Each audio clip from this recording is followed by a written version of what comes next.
Hello, what is up? I hope you're all having a good day. Today we're going to have a look at collision theory and rates of reaction and try to make it interesting.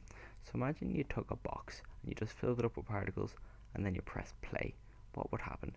They'd all start moving around, bouncing off each other, bouncing off the walls.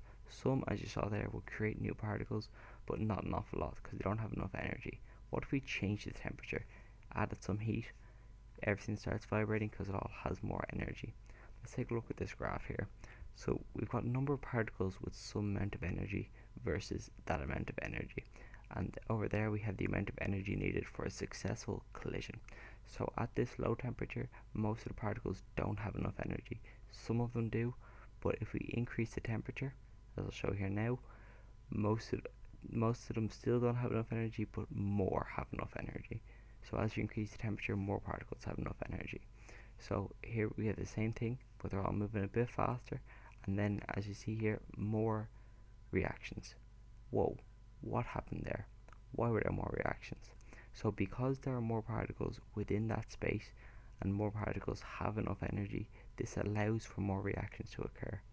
More particles plus more energy will equal to more effective collisions. Keyword being effective, because there are collisions where things just bounce off each other. That's no use. We need collisions where things are creating new products. So other factors involved in this are concentration. So imagine, okay, so more particles in the same amount of space equals more collisions. Imagine you're on a train first thing in the morning, rush hour. Everyone's bouncing off each other because there's so many people there. But if you're on the same train in the middle of the day, there's nobody there, you can just sit down. Particle size. So smaller equals bigger. What? No, it doesn't. Oh, well, in this case it does, because you've got a bigger relative surface area relative to your volume and relative to your energy. There, you'll be able to fit more particles in the same amount of space to do with concentration, but there'll be more surface area to allow effective collisions to happen. The nature of the reactants. This is basically asking, is the reactant ionic compound an atom by itself, because those two are very easy to react with, or is as you see here a covalent compound, because then it's very hard to rip off a hydrogen because the bond is so strong. But so it would require a much higher activation energy, and the purple particle that wants to bond would rather go with just a hydrogen that's by itself.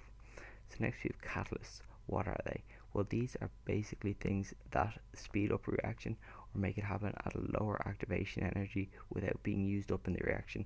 We've got three kinds. We've got homogeneous, heterogeneous, and autocatalysis. Homogeneous are things that happen in the same phase, so i.e. a water and a water, or a gas and a gas. The next we have heterogeneous. These are not in the same phase, so say a solid and a liquid, or a solid and a gas. And finally, autocatalysis. This is when the product of a reaction is in fact a catalyst for the same reaction, so the product helps speed up the reaction. So this is an example of a homogeneous reaction. So you've got, or homogeneous catalyst, so you've got two particles that want to join but they can't, they don't have enough energy, so you add in the blue catalyst. This makes an intermediate compound with one of the particles. This is to do with the intermediate formation theory. So then this requires a much lower activation energy to bond with the other particle, but then when they bond together, the catalyst is shot out and the product is formed. The catalyst remains chemically unchanged and the product is formed for net less energy needed. So you need less energy for the entire reaction to happen. So how catalysts help? Let's have a look at this exothermic reaction. And the reactants require enough energy to get over that hump and down to form the products. The bottom part there is the progress of the reaction. So they need some amount of energy, and delta H is showing the change in temperature because they lose energy.